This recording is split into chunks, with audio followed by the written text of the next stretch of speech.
22.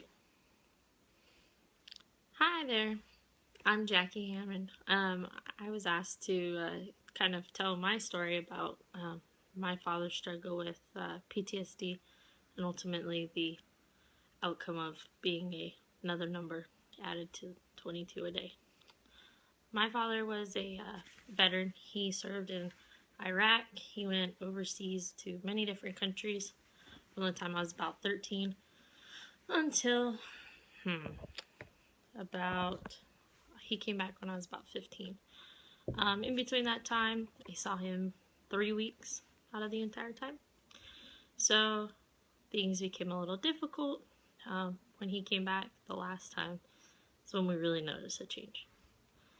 My dad went from being a happy-go-lucky guy who was always laughing, talking, joking, was always, there to help you out, always one to count on, to being addicted to alcohol. He was taking painkillers. He ended up being diagnosed with cancer, having flashbacks. One night in particular that was a really bad night was I was staying at my dad's house. My parents were divorced, and my dad woke me up, shook me. He had a knife in his hand, and I was like, "Dad, what are you doing?" He's still just screaming. I said, "Dad, what are you doing?" And he goes, they're coming to get us. And his head just turned like crazy. Just turned and was like, "Who are you?" And after that day, and he took a knife and he pointed at me. So, "Who are you? Can I trust you?"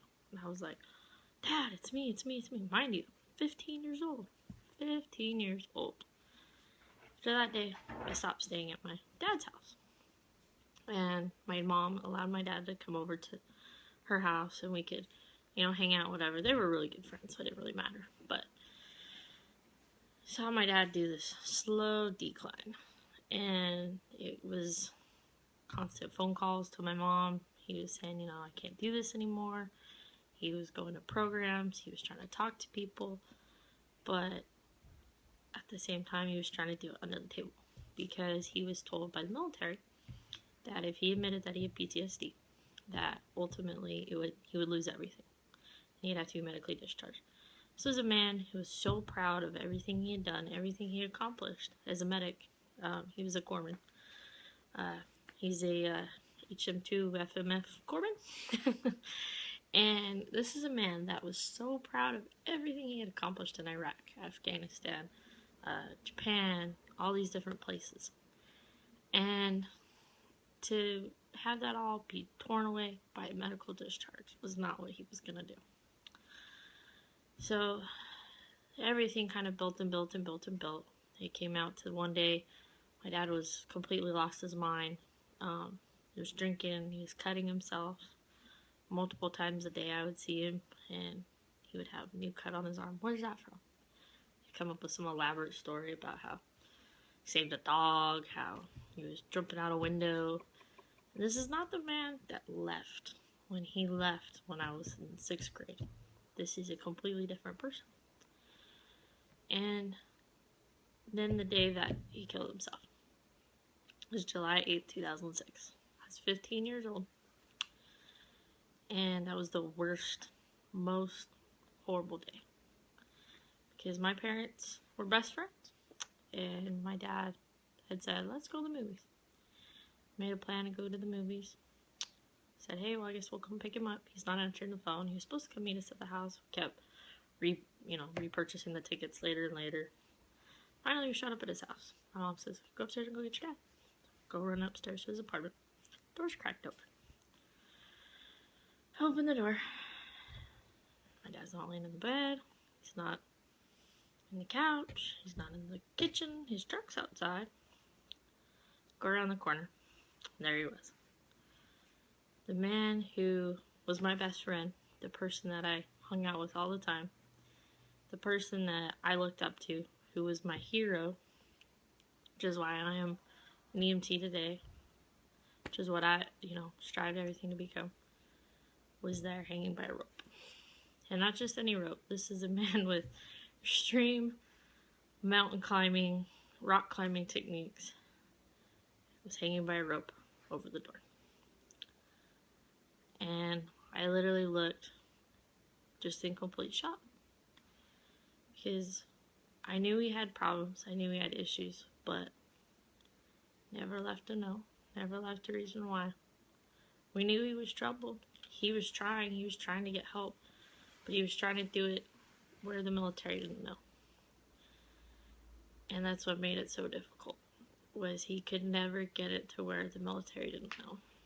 And I think that's what ultimately caught up with him. It was, his date of death was right around the same time of the anniversary of 3 of the guys he was in a Humvee with that all died. And ultimately, that is the day that my life changed forever. I grew up really fast after that. I had to run downstairs and tell my mom, the man she was madly in love with for many, many years, was hanging by a rope in his apartment, and I couldn't get him down because I was 15. I was a stick skinny cheerleader, and I couldn't get him down. And that was the day that everything, it was so whirlwind.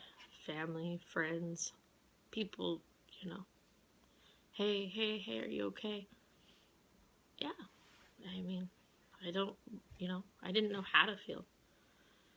And then a couple weeks later, move on, go up to the base, Hill Air Force Base in Ogden, Utah.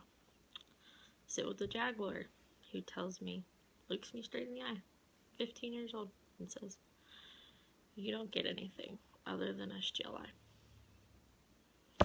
To my shock, my dad put in so many years of service. He went to Iraq. He sacrificed everything.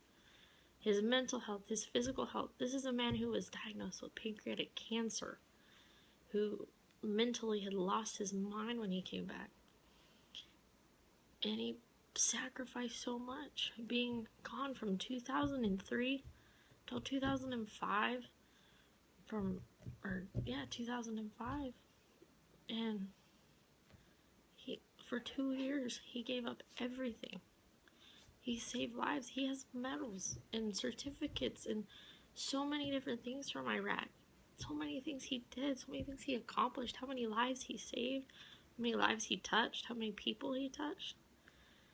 And to find out that, hey, I'm sorry about your loss, but suicide clause.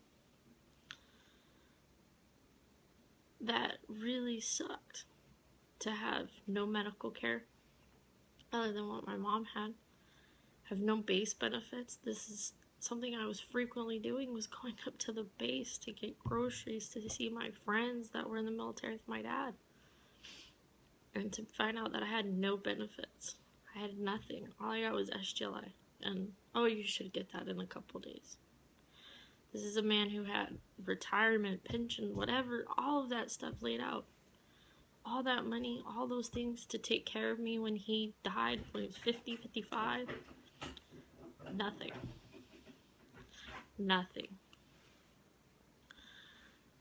So, it took a lot of effort. It took a lot of people to be able to make sure my dad's funeral had a flag, that he was honorably honored, 21 gun salute. It took many people to get that laid out, to make sure that he got the rights that he deserved. Yes, I got my SGLI, but that's not going to replace him. The things that I was so accustomed to, going to the base to see my friends and my family, they were family to me. These are people that I grew up with since the time I was 7 years old. To go from seeing all these people, dealing with all these people, being able to lean on them, to find out that now I have to be a visitor. My father put in so much effort into the military. He put so much of his life to the military. And he gave so much to get nothing in return. He got no help. He was told when he got off the boat from wherever, I don't know, Iraq, wherever, when he got off, that, hey, you know what, I understand. Y'all may have some PTSD, you may have some issues if you do. get ready to fill out your medical discharge paperwork. This is a man who did everything for the military. Now, mind you, I've watched so many friends and so many family members who've gone down different paths since my father's suicide. I've watched family members that have gotten into drugs, alcohol, different things like that. I'm a rare occurrence. I took my father's death in stride and wanted to be a change and a voice. So I grew up, I moved to Austin because the death really changed friends' outlooks on me. Nobody treated me the same. I had to leave high school. I left high school early because the mentality of everybody changed. Everybody looked at me because I found my dad dead. I was never treated the same. As much as they probably never saw it that way, I was never treated the same. I had to move 1,500 miles away to kind of start over. Mind you, now I work as an EMT in one of the busiest 911 systems in Texas. And this is a story I'm never afraid to share, because even if it touches one service member, one family, one friend, to reach out, to call, to email, to text, to whatever, to help somebody from doing what my dad did, from leaving their family members stuck in a situation where they went from being so accustomed to the military lifestyle to having it all be torn away, to being accustomed to having that military presence in your home, to having nothing at all, with nothing but a pat on the back about, we're sorry this happened to your dad, but because he never admitted he had PTSD and he was not on active duty when he committed suicide, you are no longer eligible for any of the benefits that he had other than SGLI. To go from that to, it's horrible. And I want people to understand that, I'm a rare occurrence in this, what's the product of suicide. I'm a rare occurrence. I took it in stride and promised myself I would be a voice for other people, so that no kid at 15 years old has to find their father hanging from a rope, or dead from a gunshot wound, or mom overdosed on pills, or brother, suffocated, whatever.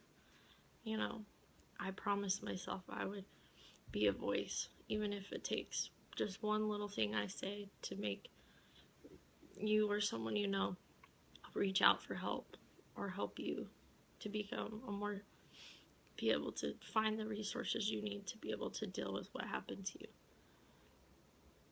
So if you have any questions or you need any help, please feel free to reach out, because that'll be the best thing you ever do. And I promise eventually it does get better. I've seen it at my job. I've seen picking up veterans that are on the brink of committing suicide, who later on, 6 months down the road, are doing fantastic, and they reach out and they want to say, hey, your story touched me. What you said touched me. I don't want to leave my kids behind. I don't want to leave my wife behind. I don't want to leave my dogs behind. So please reach out for help. You military personnel are the strongest people that I know.